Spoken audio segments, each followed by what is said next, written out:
Cajamarca lo representan los que perdieron en las urnas.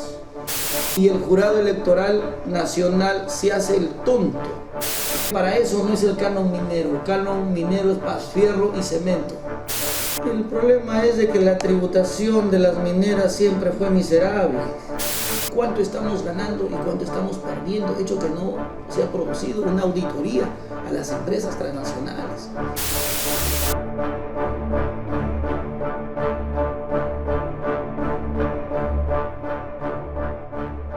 Si usted tiene que describir la última campaña electoral con una frase, ¿cómo lo describiría? Con una frase. Una frase. Pseudodemocracia. O sea, vivimos engañados. Completamente engañados, porque hay una dictadura que gobierna estos últimos 25 años y que en 2021 va a cumplir 30 años.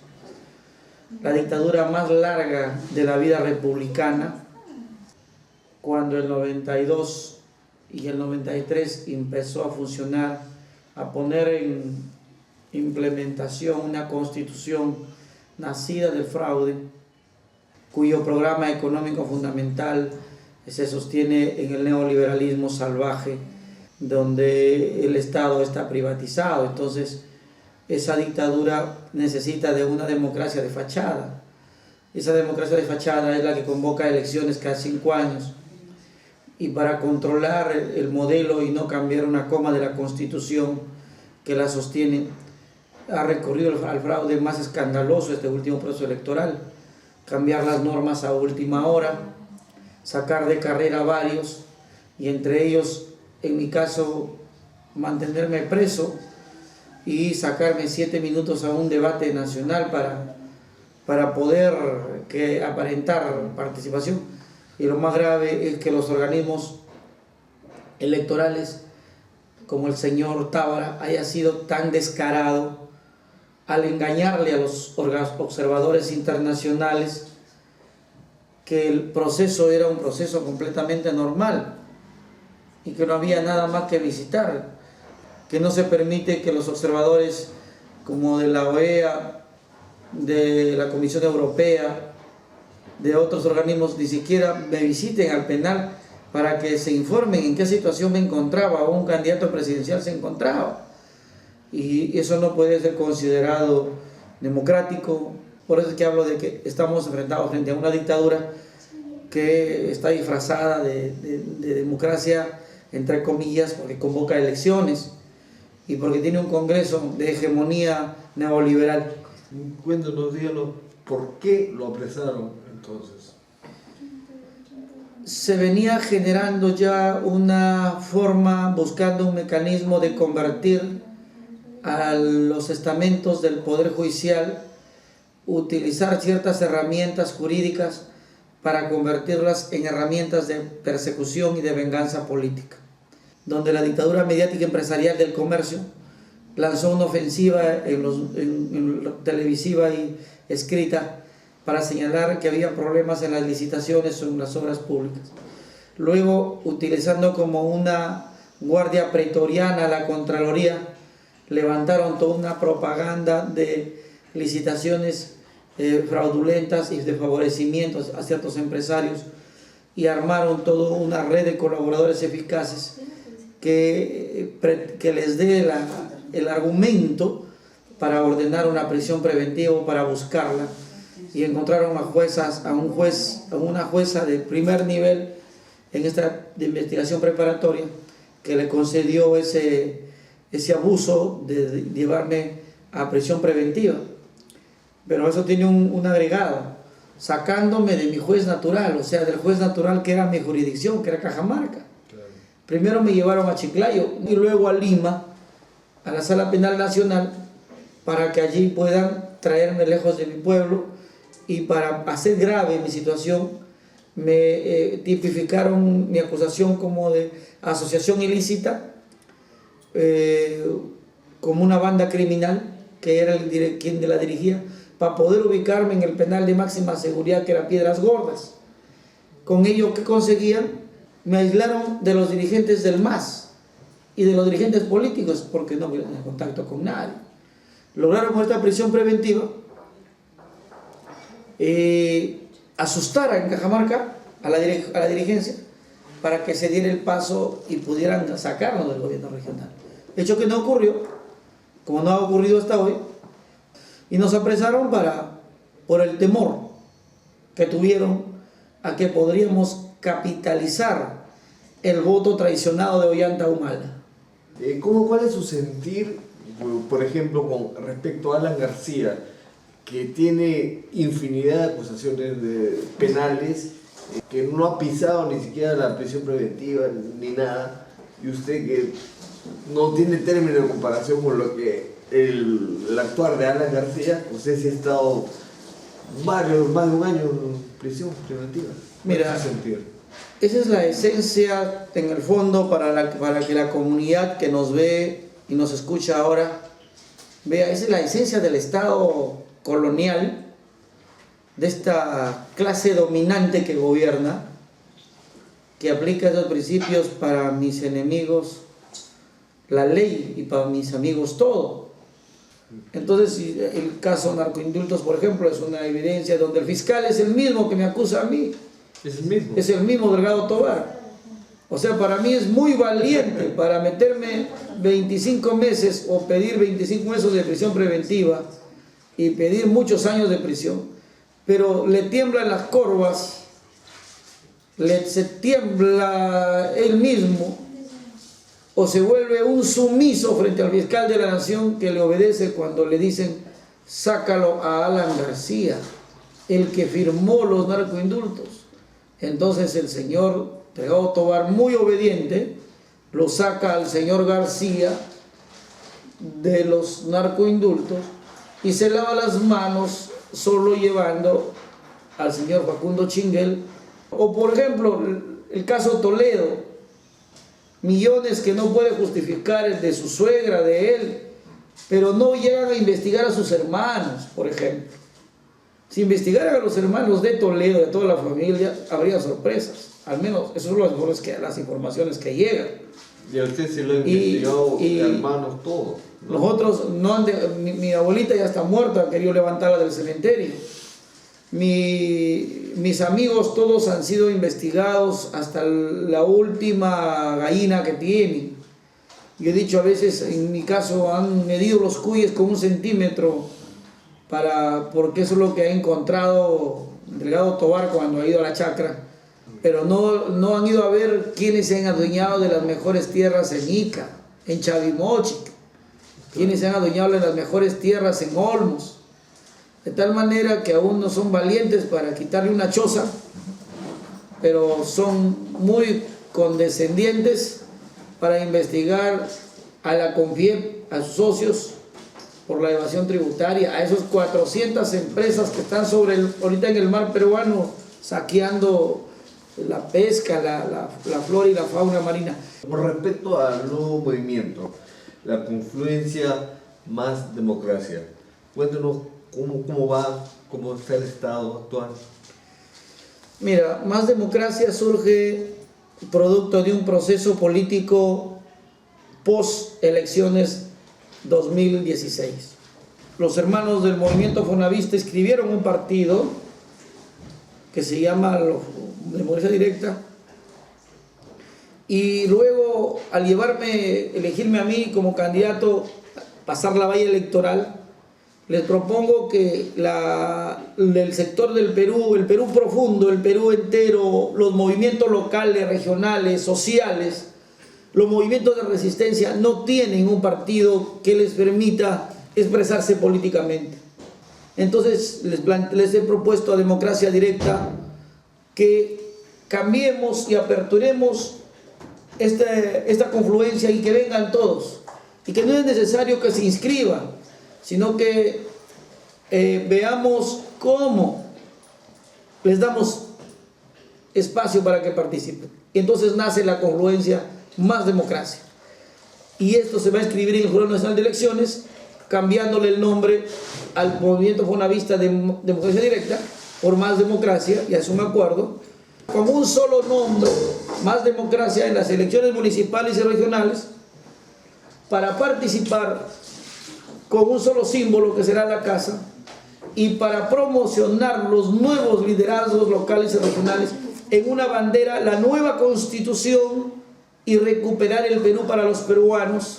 Pero este espacio que nosotros partimos de los que nacimos en provincias, en barrios, en pueblos, en la acción directa con el pueblo, confrontando con las multinacionales, el respeto a los nuevos modelos de desarrollo, la defensa de la vida, del agua, de los recursos naturales, de recuperar el gas para el Perú, de recuperar el oro, la plata, el cobre, los minerales, de recuperar la franja costera con los proyectos especiales, la cordillera de los Andes, la Amazonía, el espectro electromagnético, de recuperar la infraestructura nacional y de recuperar todo lo que el Perú tiene como riqueza y que se convierte en el capital suficiente para salir de este modelo extractivista primario exportador.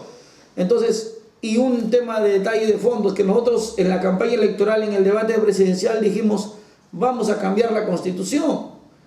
Y vamos a cambiar la Constitución, es decir, pasar de los dichos a los hechos. Ese es su punto bandera. Ese es lo que la patria necesita en este momento.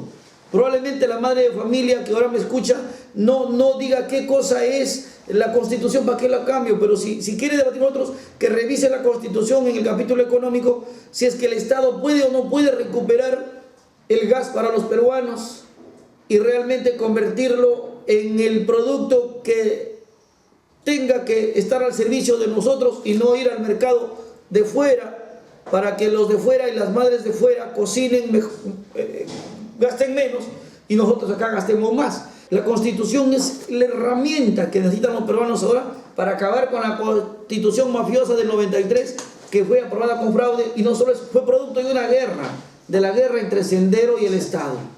Fue producto de la venganza, porque la venganza de quienes perdieron con la reforma agraria en el 70 que Velasco hizo, estaban ahí esperando el momento para recuperar lo que Velasco les había quitado, entre comillas, y entonces encontraron el momento aprovechándose de la guerra interna con Sendero y pusieron los artículos más nefastos para poder saquear estos 30 años el país, y han ido poniendo los presidentes que han querido o los han ido comprando, y hoy tenemos, y solo la nueva Constitución puede permitir que recuperemos soberanamente el Perú. Y nosotros no estamos escogiendo la vía del Congreso, de la Asamblea Constituyente, no. Porque ahí la derecha volvería a poner sus constituyentes. Estamos cogiendo el camino de los constituyentes, que es el pueblo. O sea, usted, yo, los vecinos del barrio nos reunimos, compramos un libro de actas y hacemos nuestro libro de debate constitucional. Y luego vamos al Comité Distrital de Debate Constitucional y hago llegar todos mis aportes sobre la Constitución. Y luego lo vamos a consensuar con los especialistas en el derecho, sin que lo desnaturalicen ni le quiten la esencia de lo que el pueblo propone, sobre el capítulo derechos humanos, y ya casi no vamos a agregar nada, agregaremos un par de cosas, pero ahí el par de cosas son el derecho al agua como recurso estratégico de la nación, que no puede ser privatizado bajo ninguna circunstancia, que vamos a considerar recurso estratégico de la patria. 2, el derecho humano al conocimiento, a la ciencia, a la tecnología, y donde la fibra óptica, la internet y todas las 7 revoluciones que en el mundo han ocurrido estén en cada escuela, estén en cada puesto de salud, en cada hospital, para la telemedicina, para la teleagricultura, para la teletecnología, todo lo que signifique tecnología para nuestra juventud, para estimular los talentos. Entonces, eso como derecho humano. Y en los otros, el capítulo del tipo de Estado que queremos, en las instituciones que vamos a construir. Entonces, esto es un debate extraordinario, en que ahora no hay partidos. No hay partidos. Nos engañaríamos. Yo les he dicho a los demás democracia, vamos recién a construir un referente político de un bloque político de ciudadanos políticos organizados que empiezan a interactuar políticamente, donde si mi persona está ahora de presidente es el medio para motivar, a la gente a entrar en política. No soy el caudillo. Muchos dicen que es el caudillo. No, yo no hablo de candidaturas, estamos hablando de promover la organización política de los ciudadanos. porque las candidaturas en un determinado momento lo deciden la correlación de fuerzas, los acontecimientos. No sabemos qué va a ocurrir de aquí 2 a 3 a 4 años, a 5 años. ¿Cuál fue su mayor error, según usted, en sus últimos 2 gobiernos que tuvo regionales? Mira, yo he tenido apenas uno que ni me han dejado terminar. Y el segundo lo he ganado en la cárcel, que ahora no me dejan ejercer.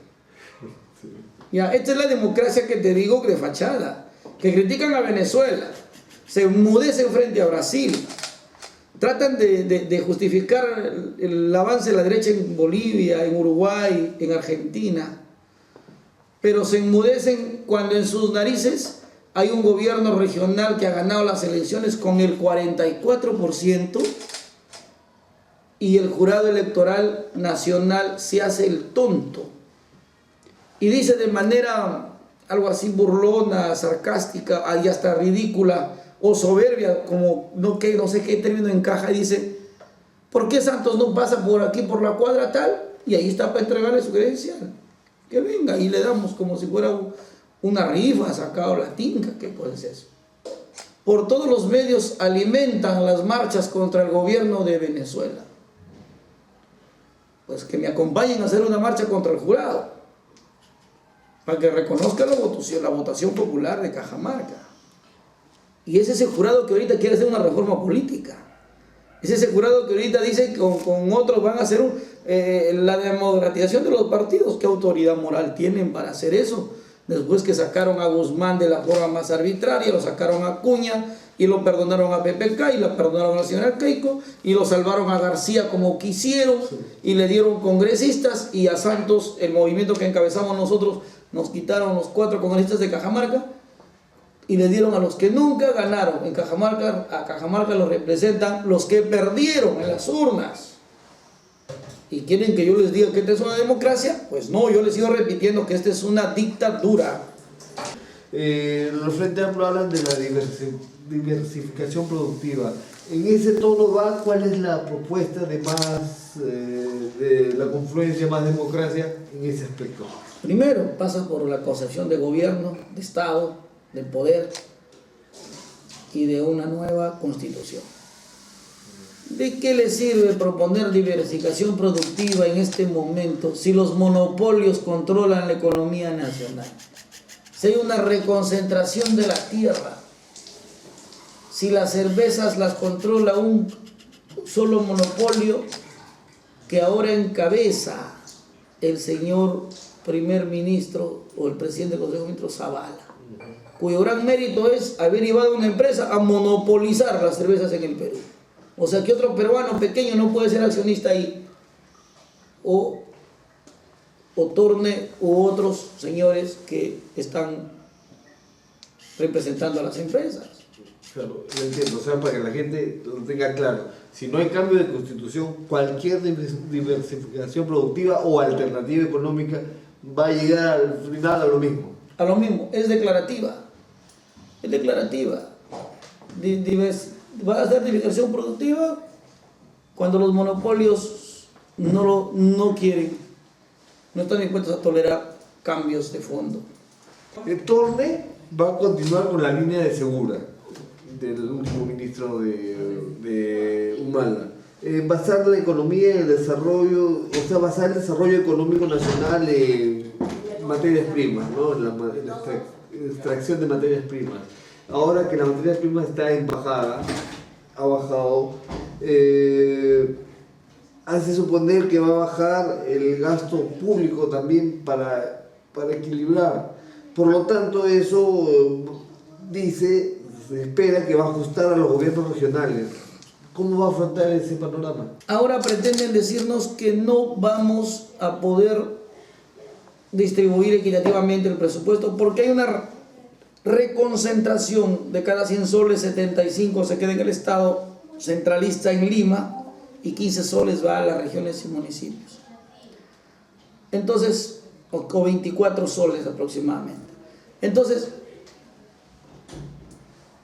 ahí hay unas cosas no tan claras, porque lo que tiene que hacer este gobierno en el momento de recesiones, en un momento de caída de los minerales, es activar la inversión pública. Pero eso no es solamente eso. Hay en este momento un bloqueo en el gasto público porque se está persiguiendo, se está criminalizando el proceso de licitaciones. O sea, todo aquel que licita una obra, la Contraloría llega, lo investiga, lo denuncia. ¿Por qué están buscando otro mecanismo? Están buscando el mecanismo de que se reconcentre todo el dinero y volvamos al pasado donde los alcaldes solo vivan en Lima mendigando presupuesto. Y ya empezamos con eso. Ese fue el problema porque siempre decía, Cajamarca sigue pobre, Cajamarca con tanto canon sigue pobre, no mejora la educación, no mejora, varios puntos. ¿Cuál fue el problema puntual de que no le daban plata, el gobierno central no disponía de efectivo? ¿Cuál era el problema? El problema es de que la tributación de las mineras siempre fue miserable y se reconcentró en Lima. Desde el año 2002 se crean las regiones de nuevo, porque cuando entró Fujimori en el 93 les dio golpe de estado a las regiones y las manipuló desde Lima a dedo, se crearon los ETAs. Cuando cayó la dictadura del Fujimorismo, recién se convocó a elecciones con el gobierno de Toledo, 2002. De ahí adelante, recién adelante se transfiere canon minero a las regiones. Y se le transfiere, y ese conjunto de transferencias ni siquiera fue significativa. Hubo puntos. Pero las regiones avanzaron. Se han fortalecido capacidades de gasto. Pero no sacan cuenta que ni la Contraloría ni el Ministerio de Economía acompañaron este proceso. O sea, así como se lo dieron, también dejaron abierta como quien poniéndole para que pecaran o para que se volvieran ineficientes. Nosotros invertimos el dinero que se nos proporcionó, que más bien solicitábamos más transferencias de dinero, hecho que no nos dieron, porque no les convenía que una región se vuelva cada vez más eficiente en el gasto público. Las obras están ahí, lo que se hizo. Entonces, no es cierto de que Cajamarca tuvo cantidad de dinero, que las regiones con canon minero tuvieron cantidad de dinero. No es cierto, porque el canon minero solo lo permitían que lo usemos para gastos de carreteras, infraestructura, no para educación ni salud. O sea, no podías tú gastar un sol en un médico, ni en un profesor, ni en un programa educativo, ni en maestrías, porque para eso no es el canon minero. El canon minero es para fierro y cemento, para tierra, para carreteras. Y eso no lo dice la COFIEP, de tal manera que ahí nosotros cumplimos un rol más bien de desenmascarar que tampoco hubo canon minero, fue una farsa y sigue siendo una farsa el canon, porque solo se trata de la distribución del impuesto a la renta. Es un tema que no lo dicen. El canon, ahora dicen, no, le vamos a reducir a La Joya, a Arequipa, a Cajamarca, el canon, allá en Huancayo, porque esto. Oiga, ¿cuál canon? Y la ley establece que cuando los impuestos por actividades extractivas caen, la ley de gobierno regional señala que se aplique el principio de subsidiariedad o complementariedad, que se coge de otros rubros para poder cubrir el proceso de financiamiento público de las empresas, ¿no? ¿Cómo convencer a la gente ahora, los jóvenes, por ejemplo, jóvenes de Más Democracia que le están apoyando, pero hay muchos más jóvenes y mucha gente del mercado que está en contra de usted? ¿Cómo lo piensa convencer? Yo creo que los hechos van a ir dándonos la razón. La actividad minera en el Perú, el modelo primario exportador, se le ha metido a la cabeza a la gente, es la que da más recursos, más plata. Y si la gente hiciera un análisis económico, se daría cuenta que quienes reciben más plata son las grandes empresas, no el Estado.